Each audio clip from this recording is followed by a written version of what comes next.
I'm going to show you how to color correct your videos like a pro in Premiere Pro 2025. Here inside Premiere Pro, we have a clip that needs some color correction. So the first thing I'm going to do is navigate to the color space by going up here and selecting the color workspace.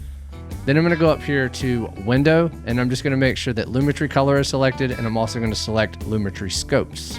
And the reason we're using scopes is because we can't always rely on our monitor to make sure that the colors look correctly, because sometimes they're not color calibrated and stuff like that. So it's always best to use the scopes. And the scopes we're going to be using is the Vector Scope YUV for our skin tones. And then we're also going to be using the waveform Luma so that we can make sure that our exposure is all good. So the first thing that I do is identify the subject in the shot, because that's the thing that I care about, having proper exposure. Sometimes whenever you're out filming, the exposure isn't always correct. Sometimes the subject is underexposed or the subject is overexposed, but we always want to make sure that we correct that in post. So what I do is go over to Effect Controls, and I'll go down to Opacity and select the pen tool.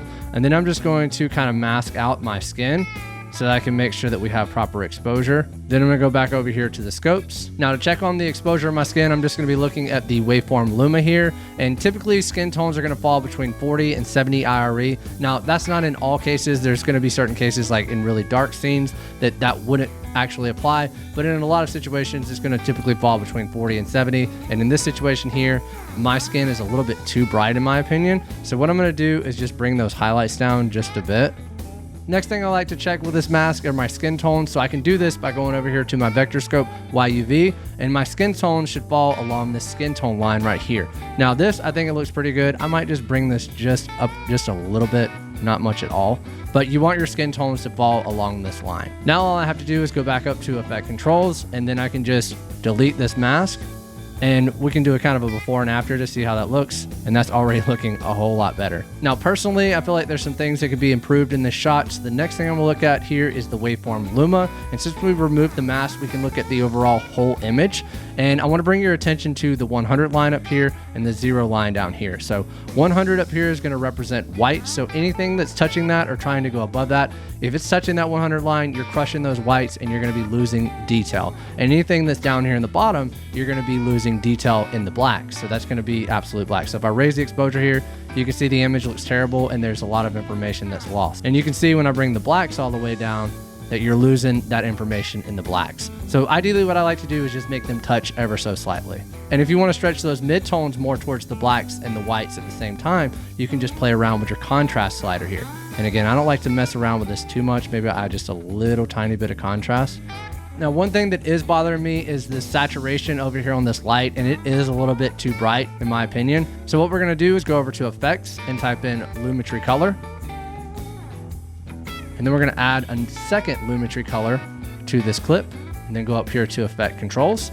And then we're gonna scroll down to that second Lumetri Color, and we're gonna select the pen tool here. And then we're just going to mask around that area that's a little bit oversaturated and too bright. And then we're going to click back over here on our Lumetri Scopes tab here so we can look at our scopes at the same time. So it looks oversaturated to me, and I can always double check with my scopes by looking over here at my Vector Scope YUV. So you have all these different colors here. You have yellow, green, cyan, blue, magenta, and red. And this over here is this portion right here that's moving towards the yellow. You can see that whenever I increase the saturation here. It's moving closer and closer to yellow. And watch what happens when I decrease the saturation. You can see that information goes away. So that's kind of why we've isolated it to a mask with the Lumetri color effect. And so what we're going to do is just bring that saturation down so it looks more natural.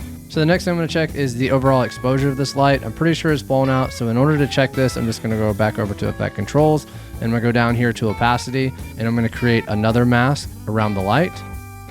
And this can be kind of just a rough outline.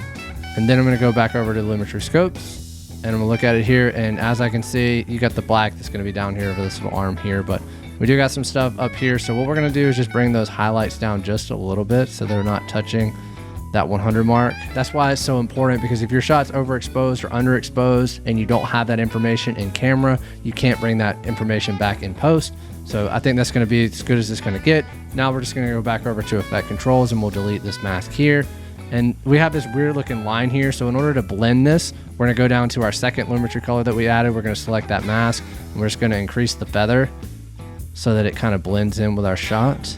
And then we can check what we did by just turning off this Lumetri color that we added, and you can see what we did here. And it's subtle. I think we could have even left it the way that it was, but I like this better because it's not as distracting. So I'm happy with the way this image looks. If you want to learn more about color grading your videos in Premiere Pro, check out this video next, and I'll see you in the next one.